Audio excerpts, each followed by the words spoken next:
I was blessed to be out there, man. Just to be able to get some real competitive reps, to put on this uniform and shine with my teammates. We had some fun. What do you think of your uniform and who you're representing, the Giants? Well, obviously I'm representing one of the best organizations in the NFL, one of the best cities in the world, and one of the greatest fan bases that NFL has seen. So I know it's bigger than me. I'm grateful that I approach it that way. So I'm happy to be a Giant. Jameis, how is the chemistry in the quarterback room? How do you guys communicate? Is it fun? Is it serious? It's a little bit of both. Mainly serious because we are grinding, learning, and mastering this offense. Tom DeVito is the only person that's had some history in this offense. So it's a process of being intentional every single day, being able to mix in a few laughs here and there. But Coach Shea, man, he is strict. He is purposeful. So we're trying to master this offense as best as we can. How has your relationship with Russ evolved since you guys have both been here together? Man, well, our relationship started in 2015 and really in 2013 when he won the Super Bowl and we won the national championship that year. And we had a similar mentor and mental coach, Trevor Moab, that we both leaned on throughout the course of our career. Trevor's not with us anymore, God bless his soul. But me and Russ, we've been pretty locked in for quite some time now. What have you seen from him so far? What we've seen from Russ since he entered this football league, just a pure leader, a playmaker, and just a true pro. Is he a different kind of player when he has something to prove, you think?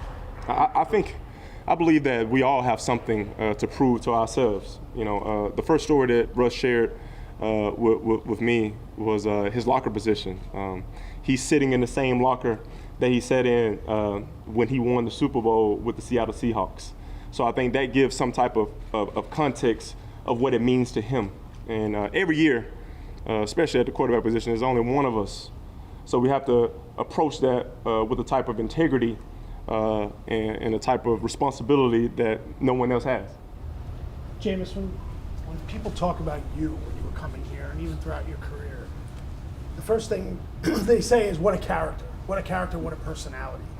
Does that ever bother you that they want to talk about that first and not mention who you are as a football player, or are you comfortable with that? And does that, make you? Well, I'm grateful that I can bring joy to the game.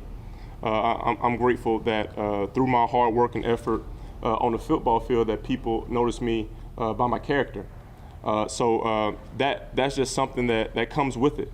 This is the greatest game in the world. So we need to be able to, drop our hair a little bit and notice that everyone has their own individual role. And I know what I've done in this NFL league in terms of playing football, and I'm grateful that I had that experience. But I also know that when I first came into this league, that I wasn't looked upon as a man of high character. I wasn't looked upon as that team-oriented guy. I had this perception of me that just wasn't true. And through my course of diving in and growing every single year, I've proven myself to be who I am. And I think that is the greatest compliment that someone can give you, is that you're truly who you are. Despite the character or the giggles, I think if you ask any of my teammates, any of my coaches, who I am, they would say Jameis is truly who he is. Jameis, when you talk about the experiences that you've had throughout your career, how can you bring that to Jackson and help him? Yeah, well, I think one of the toughest way to experience something is through experience. So I feel like some of the trials and some of the victories that Russ and myself, or even Tommy, have had throughout our career, we're able to relay that message to him in a way that maybe he gets a chance to see something before it happens, or maybe we give him a few nuggets that he can take so he doesn't put himself in situations that we may have put ourselves in. But ultimately, Jackson is his own guy. So he's going to get out there and he's going to have some great human experiences. But if we can speak to him and encourage him in a way that limits some of the lack of experience, that'll be beneficial for him. Jameis, The touchdown throw he had at the end there, and how much have you seen him grow? Yeah, I think all touchdowns we love. I don't think there's one touchdown that I haven't loved in my life. So I think we were excited about that. But it's just a beginning. It's just a beginning for myself. It's just a beginning for this football team. And that's something to be excited about. But we look good. We feel good. And I believe we're doing some great things with the Big Blue right now. Does this offense have an identity yet, you think? Well, I think that is always something that coaches search for in these spring signs. But one thing that Daves and Shea and Kafka always are emphasizing is our effort. You know, we're learning. All of us are pouring time and effort into this playbook. But how we exemplify that on the field is shown about our individual effort, how we're running around, how we're moving fast, how we're getting back up and trying again, how we're not being down on ourselves, how we're lifting each other up. And I believe throughout this entire camp and OTA that we've shown that.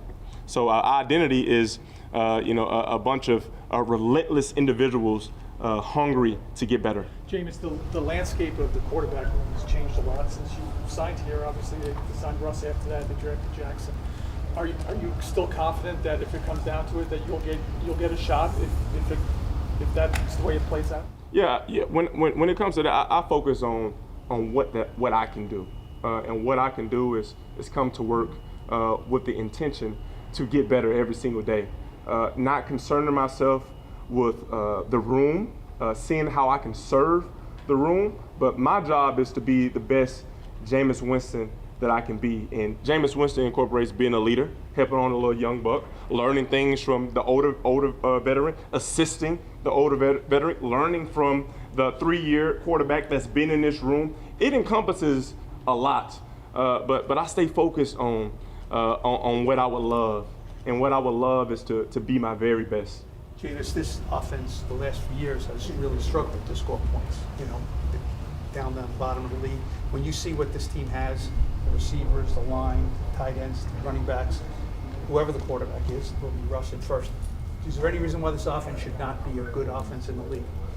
Well, no, it is. We're going to do amazing things, but I think it's day-to-day growth.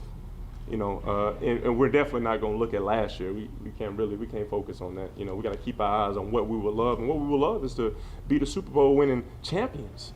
And I think all of us would love that, but it's a process. It's a day-by-day process. And yes, we got the pieces. We got the coaches, we got the players. Now it's about consistent execution. Jameis, you've seen Russ, obviously, seen mentions since college, but just when people see from the outside, hey, he's an older player, does he still have it? What have you seen from him during OTAs that says, oh, this guy's still got a chance to lead this team? Well, I mean, he's a natural-born leader, right? So that's in the bag. He's still athletic, no matter how old he is. He's aging like fine wine. He has a team of caregivers, a team that supports him, that allows him to be his best, and that's why he's been good for a long time. And he's just a great player. And I think when you have constant people maybe down or even lifting you up, you always have to zone in into what would you love? And I think he stays focused on what he wants. And I think that's very unique about him, because whatever he's won in the past has been successful. So I encourage him to continue to focus on that and go higher. James, you think the defense gives you a chance to be better because of what they have on the other side of the ball and you going up against them every day? Absolutely. Our defense is tenacious.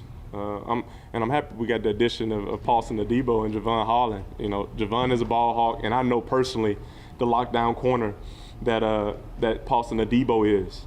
But I know it starts with the trenches, and when you have 3, and I'll say 4 because I love Nacho. And when you got 4 prominent defensive linemen, 2 in the middle, 2 on the edge, you should win football games because it starts with the front. What makes Russ a natural-born leader? What's he doing on a day, especially this spring, what he's doing? I think what makes anyone a natural-born leader is the ability to serve. And I think that when you're intentional with your servitude, you get things back. When you're a giver, you get back. When you're a taker, you really don't get much back. And I think Russ is a server. He's consistently in checking on, are the guys okay? Do they understand the process? Do they understand the concept? He's speaking to the guys in the locker room, just confirming that we're seeing the same things. And I think that's important for the quarterback position.